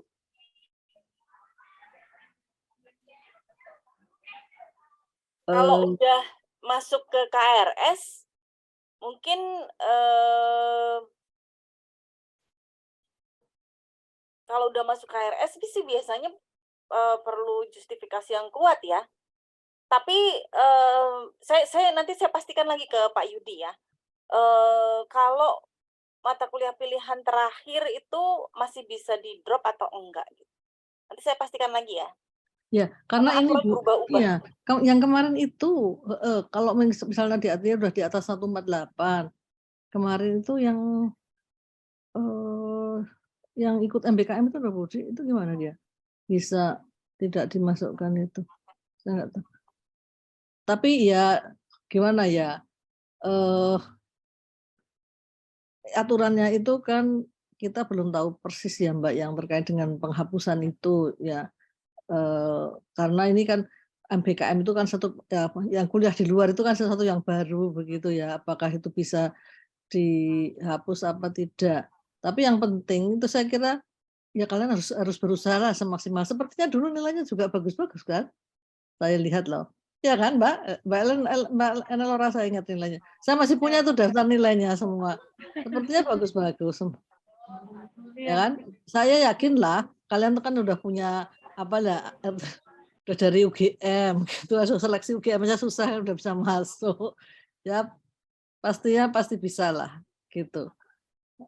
Nanti tetap saja, mungkin nanti kalau sudah jadi berangkat ya, mungkin kita bisa bikin grup WA ya, supaya bisa komunikasi atau bertanya komunikasi dengan kita juga gitu, ya kan? Jadi misalnya kalian ngambil enzyme technology atau fermentation technology, kita kan bisa juga apa yang materi di Indonesia apa bisa dipakai untuk bahan belajar dan sebagainya gitu. Jadi nggak usah khawatir lah, saya kira yakin lah pasti. Kalau kalian betul-betul ternyata pengalamannya mas-mas mbak-mbak ini kan juga semuanya juga bagus-bagus gitu. Tapi soal itu tadi saya Budi juga kita belum ini ya, nanti karena banyak adanya MBKM itu banyak aturan yang kita sendiri juga belum tahu dan kadang-kadang berubah begitu. Tapi jangan jaga kayak gitu loh. Nanti bisa dihapus. Ya kalau syukur-syukur misalnya bisa ya. Gitu ya Budi ya, kayaknya saya juga belum ini sekali. Oke. Silahkan, tadi ada pertanyaan apa yang bintang satunya lagi tadi? Mungkin saya mau coba jawab pertanyaan dari Bintang. Tadi ada 3 ya kalau nggak salah ya Bintang ya, untuk kakaknya pertanyaannya. Yang pertama tadi terkait rute penerbangan dari angkatan 2016 kemarin. Untuk rute penerbangannya kebetulan kita nggak ada direct flight ke Songkhla. Jadi pertama kita berangkat dari Jakarta, terus kita transit dulu nih di Kuala Lumpur. Baru dari Kuala Lumpur kita berangkat ke Songkhla. Nanti dari Songkhla, Hat Yai. Bandara HDY kalau kalian nyari. Nanti dari Hat Yai itu Bandara HDY kita bakal dijemput sama pihak fakultasnya, jadi kita nggak usah cari lagi kendaraan buat diantar ke tempat penginapan kita. Terus pertanyaan kedua terkait barang yang bisa dikirim dari Indonesia atau enggak. Kemarin sih pengalaman kita, kalau untuk barang dari Indonesia, kalau di angkatan 2016 itu biasanya kita dititipin dulu sama seseorang buat dibawa ke Bangkok, terus dari Bangkok baru dikirim ke tempat kita, atau orang tua dari teman-teman yang lain datang langsung ke Hat Yai. Tapi harusnya possible, karena waktu itu angkatan 2016 kita pernah import barang dari Eropa ya, Dims, buat beli skincare, jadi harusnya bisa juga Ya, untuk bisa, kirim tapi barang dari Indonesia. Nanti kalian harus kena cas di bea cukainya gitu. Dan Ada additional charge-nya untuk import clearance. Harga casnya lebih tinggi daripada harga barangnya ya. Jadi mending sih nggak ada dikirim sih. Terus untuk hal yang paling menyedihkan tadi kalau nggak salah ya, mungkin hal itu kangen Indonesia sih. Soalnya kayak even though it is in Thailand, it's quite near, but kita spend 10 bulan. Waktu itu aku ingat banget lagi hujan, terus dengar lagu Indonesia Raya, terus sedih. Jadi dekat sama teman-teman Permita itu sangat membantu, karena usually teman-teman Permita itu udah berkeluarga, dan kebanyakan ibu-ibunya sering masak makanan Indonesia, jadi kadang kita bakal kumpul dan kita suka makan-makan bareng juga gitu sih. Terus juga mungkin kalau struggle di sana sih mungkin waktu kalau dari 16 ya, waktu udah jalan di project, karena pasti ada aja problem di sana kayak gitu. Entah tiba-tiba kalian harus ngulang bab itu atau kayak gimana, itu pasti nanti akan ada struggle di situ. Makanya benar-benar sih mental health itu harus dijaga. Dan karena kan kalau di 16 kemarin prinsipnya kayak gini, karena kita berangkat ber-14 di sana, kita anggap aja nggak ada orang Indonesia di sana selain kita ber-14. Jadi kita harus saling menguatkan satu sama lain gitu sih. Nah tadi kayak disampaikan sama Kemal, kita pasti setiap makan siang atau apa kita usahakan untuk kumpul yang di ruang Indonesia itu, karena kita kayak bisa sharing, kita bisa saling bercanda kayak gitu-gitu. Karena kalau kalian udah kerja di lab masing-masing, jadi karena di sana Acan atau profesor di sana tuh punya lab masing-masing, jadi kalian bisa aja di lab itu kalian sendiri gitu, dan yang lainnya orang Indonesia, orang lain kayak gitu, bukan orang Indonesia. Jadi lebih menjalin komunikasi aja sih antara satu sama yang lain, karena ya tujuan itu tadi ya kalian harus saling menguatkan gitu sih. Kalau dari pengalamanku pribadi, struggle-nya bahasa sih. Mungkin di kampus ada 1-2 yang bisa bahasa Inggris beberapa. Tapi di luar kayak kalau beli makanan gitu biasanya agak susah. Terus kebetulan waktu itu saya dapat project yang satu grup sama orang-orang Thailand, sama teman-teman dari Thailand. Jadi saya Indonesia sendiri, 2 orang lainnya dari Thailand. Nah, agak susah juga waktu komunikasi. Jadi kita harus ngerjain project penelitian bareng, tapi 2 teman saya masih susah berbahasa Inggris gitu. Jadi sebenarnya itu jadi challenge juga sih buat kita gimana caranya kita bisa komunikasi dengan orang lain walaupun ada keterbatasan bahasa. Dan waktu itu justru malah jadi kayak ekstra jadi dekat sama teman-teman karena kita jadi ngajarin bahasa Inggris gitu ke teman-teman Thailand. Terus,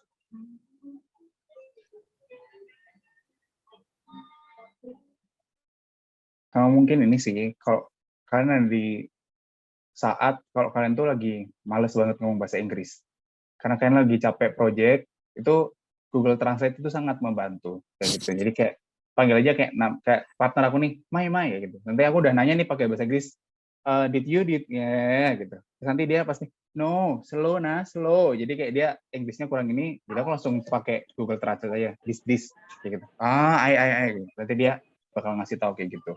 Karena ada aku dulu juga ya kan ada tahapan kayak kalian udah capek project mau nanya pakai bahasa Inggris, partner kalian nggak tahu bahasa Inggris, ya udah Google Translate gitu aja sih kalau sama mereka. Dulu aku juga pernah tuh nyasar naik tuk-tuk nyasar sendirian. Terus ada 1 orang di depanku yang akhirnya kita komunikasi pakai Google Translate terus dicariin tuk-tuk pulang balik ke jalan yang benar. Ya sekarang udah ada teknologi sih jadi lebih mudah. Nambahin aja untuk alternatif penerbangan. Semisal pengen jalan-jalan dulu, nanti bisa ambil kayak travel atau bis dari Hat Yai ke mana itu? Pulau di ini Malaysia itu. Penang. Atau ke Penang atau langsung ke Kuala Lumpur. Nanti baru dari Kuala Lumpur cari yang direct flight ke Jogja atau Jakarta. Itu juga bisa jadikan alternatif untuk berangkat atau pulang dari Hat Yai.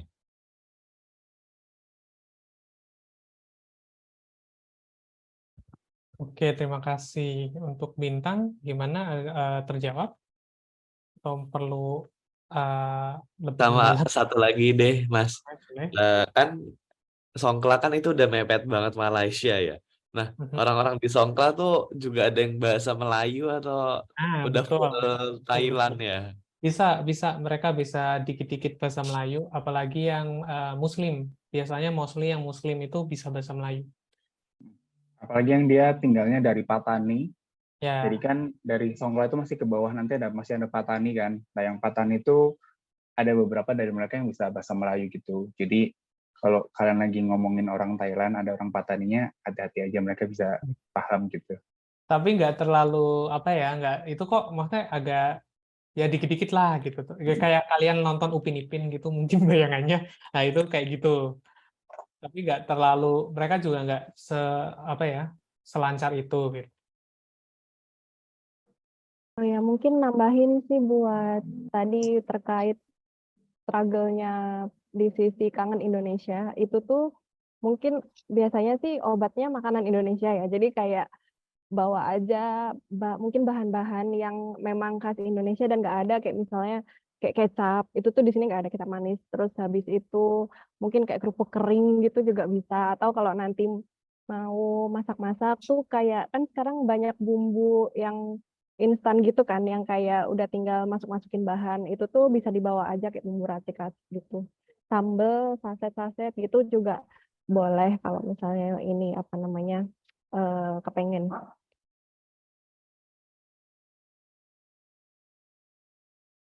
Cukup Bintang terjawab. Untuk yang lain ada Terjawab Mas, makasih banyak. Sama-sama. Oke, Saya makasih mau teman. Makasih Bintang atas pertanyaannya. Mungkin teman-teman lain ada yang mau bertanya lagi? Saya izin mau bertanya. Oh iya. Sebenarnya perkenalkan saya Haidar dari TPAP Angkatan 2021. Ingin bertanya kepada kakak-kakaknya, kalau dari pengalaman kakak-kakak ini apa ada rekomendasi nggak gimana cara nyari tempat tinggal di sananya tuh? Sama di sekitar PSU itu ada semacam hotel nggak, semisal kalau ada keluarga mau berkunjung gitu Kak? Terima kasih. Ini kayaknya angkatan 15 sama 16 ya. Soalnya angkatan 14 waktu itu udah manut aja gitu ya, Rian. Kita ditempatin di situ udah kayak nggak mau ribet, soalnya terbatas waktunya. Mungkin dari 15-16 aja yang mau sharing, soalnya mereka lebih ada referensi dari angkatan sebelumnya. Akhirnya mereka bisa memilih tempat tinggal yang lain. Silahkan. Kalau kalian mau tinggal yang di rumah tempat aku kemarin, aku ada line akunnya Piseng, jadi kan bisa kontak ke beliau. Kalau hotel gitu-gitu sih kayak nggak ada ya kalau di Hatnya ya, kurang tahu juga sih. Oh Tapi iya, di waktu sana itu, masih pakai LAN ya, Dim ya? Sampai sekarang pun ya, jadi pakai LAN. kalian harus mengaktifkan line kalian, line sama Facebook sih mereka Ya, pakainya. oh. Terus kalau waktu itu ada yang orang tuanya yang datang, itu tuh mereka nyewa yang rumah di lantai 2. Jadi kan kalau anak-anak yang anak 11 yang di rumah itu di lantai 3, nah mereka nyewanya yang di lantai 2 gitu. Jadi mungkin kalau di sana lebih, kalau ada yang mau datang lebih ke Airbnb aja sih. Kalau hotel kayaknya nggak tahu, kayaknya nggak ada kalau hotel. Ada hotel, Dim. Hotel Jadi ada. waktu itu di dekat gereja Katolik ada hotel namanya Lee Garden kalau nggak salah. Itu kayaknya dulu orang tuanya temanku ada yang datang terus nginep di situ. Hotel-hotel banyak, tapi kalau misalkan ditarik jarak dari lingkungan PSU mungkin Agak jauh. sekitar 4-5 kilo, Haidar. Terkait penginapan, kemarin kan untuk kelompokku yang 2016 itu kan sudah dipilihkan penginapan sama tim PSU-nya yang dipakai kakak-kakak angkatan 2014 dan 2015, tapi kita kurang satisfied dengan facility yang ada, jadi kemarin kita cari sendiri. Untuk cari sendirinya sebenarnya cukup banyak pilihan apartemen atau kos-kosan di daerah PSU situ, cuman memang kendala di bahasa. Jadi kemarin kita cukup sulit juga cari seseorang yang bisa bahasa Inggris. Terus solusinya adalah kita minta tolong sama salah satu perwakilan dari fakultas. Jadi untuk preliminary research kita biasanya keliling-keliling dulu kira-kira daerah yang di dekat situ di mana. Terus kita tanya lewat Google Translate. Jadi kayak kita langsung ngomong, terus nanti Google translatein bahasa itu ke bahasa Thailand. Kalau misalkan udah firm dan cocok, kita minta tim dari PSU, Fakultas Agro Teknologi, buat bookingin penginapan itu sih, gitu. Oh ya, mungkin nambahin juga, biasanya teman-teman Permita itu juga bisa buat jadi referensi. Jadi misalnya nanti pasti kan bakal dikontak nih sama teman-teman Permita. Nah itu nanti kalau misalnya ada perlu apa-apa, itu bisa nanya sama mereka. Mereka pasti udah experience daerah sana.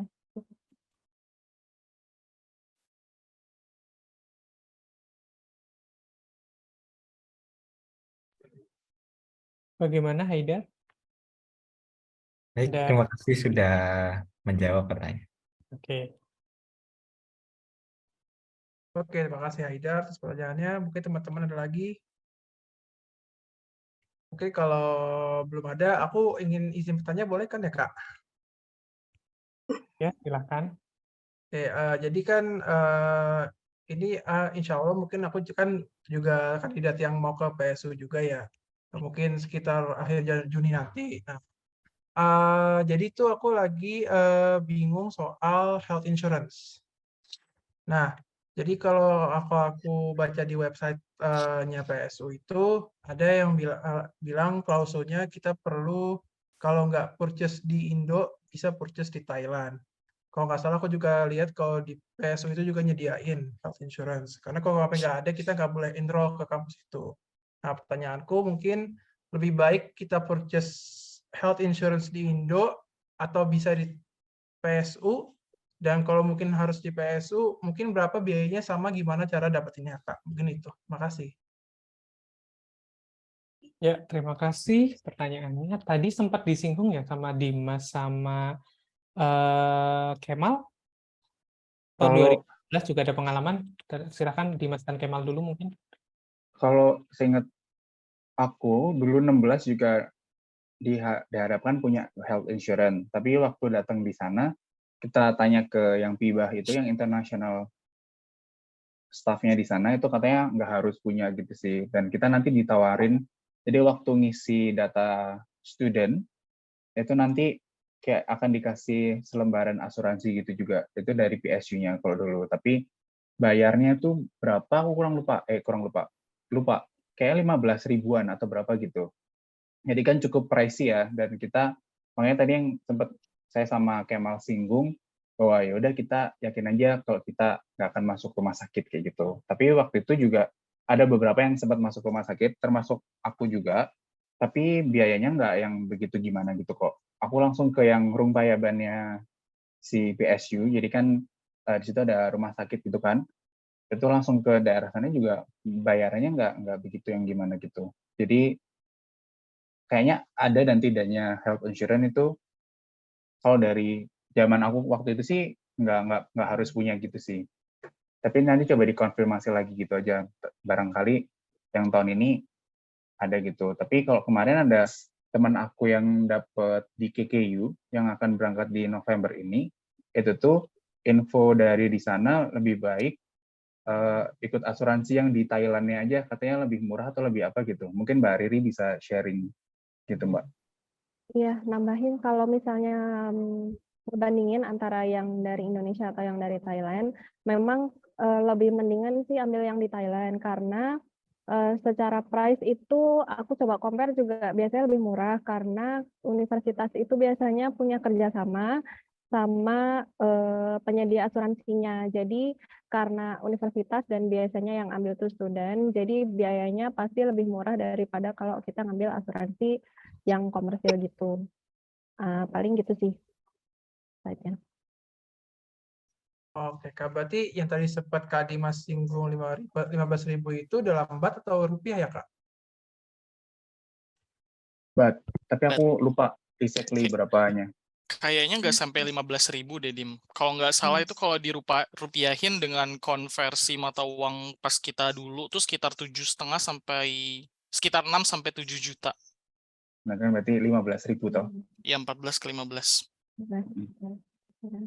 Tapi itu sebenarnya kalau nggak salah tuh tergantung hitungannya. Jadi kalau nggak salah bisa hitungannya tahunan atau bisa juga bulanan gitu. Jadi sebenarnya bisa di custom gitu sih. Nanti bisa ditanya langsung ke PIBAH aja kalau mungkin udah mulai kontak-kontakan. Oke, mungkin menjawab pertanyaannya. Makasih banyak ya. Nah, ini waktunya kayaknya ya. Udah ya. Sudah seru sih.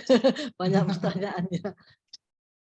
Oke, ya kalau gitu kita langsung saja masuk ke sesi penutup. Sudah terasa sudah sampai penghujung acara. Sekali lagi terima kasih kepada kakak-kakak alumni PSU terhadap atas insight-insight-nya yang sangat beneficial, terutama bagi yang akan pergi ke PSU tahun ini atau tahun depan.